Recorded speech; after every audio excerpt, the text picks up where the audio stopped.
my fellow travelers, it's Scott and welcome to the Sunday video. It's Sunday, December 4th, 2022, and this year, the second Sunday of Advent, happens to fall on this day. It's interesting because after last week's video, I dug a little deeper into the season of Advent in the Christian calendar because I wasn't sure of the order of the weeks. It's hope, peace, joy, love, right? Well, it turns out it's different for different traditions, even within the Christian tradition itself. So, for the purposes of these videos, we're going to go with hope, peace, joy, and love, and choose your own adventure, sort of. So, this week, peace.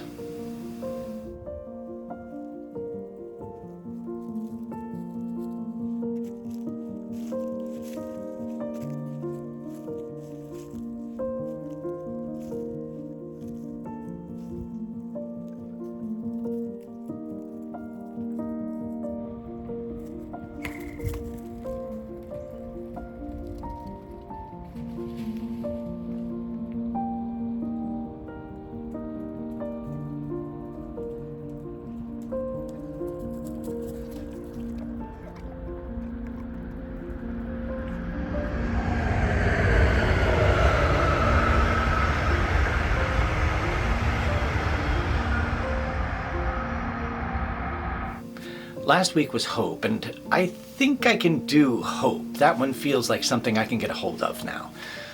There was a time when I really felt like I was completely out of hope. I'm not sure if I was or if I wasn't, but the tank was definitely on fumes. I did not like that feeling, being low on hope. I definitely prefer the one I have when I'm feeling hopeful, so I'm trying to practice that one more. Peace, on the other hand, has always been a bit more problematic. I've never quite known what to do with peace. Every year we celebrate the birth of Jesus, who was supposed to bring peace on earth, but he didn't, obviously, so it was all very confusing. But then I started to look at peace differently. I've realized slowly over the last few years that there's a peace that seems to come to us from the outside. A sunset, the loyalty of a pet, a loved one's touch. You fill in the blank with what brings you a peaceful feeling. But there's also a peace that's on the inside and is revealed only through the examination of the inside.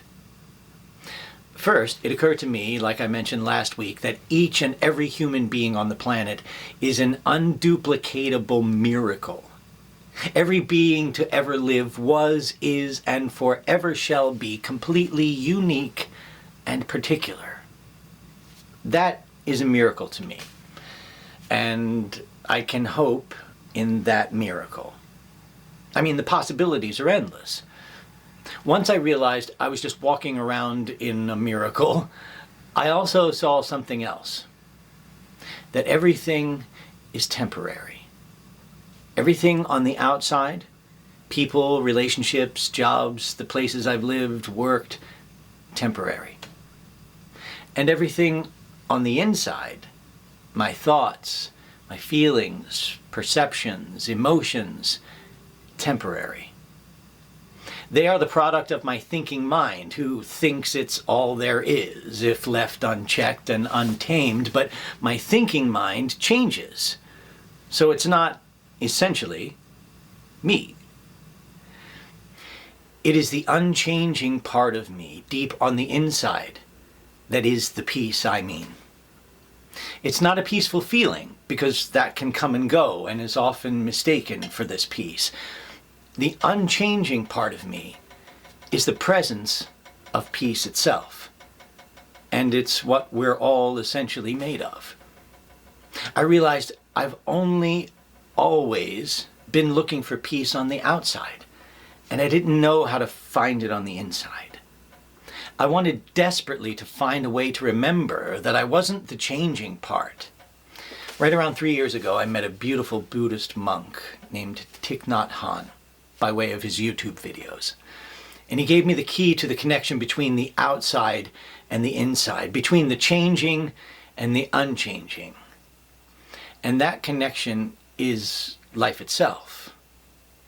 breath. He taught me to breathe in and know I'm breathing in. And then to breathe out and know I'm breathing out. My breath is my life. Without breath, there is no life. When I remember to breathe, I am reminded that I am alive. I'm reminded that I am inextricably connected to that which never changes and that which is beyond any and all things. I am inextricably connected to God. And knowing is the peace I have always had with me, but never truly understood until I learned how to breathe, how to connect in that way. May you find your peace deep within you.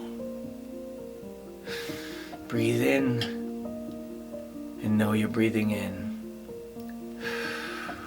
Breathe out and know you're breathing out. Stay with us. I'll see you next time.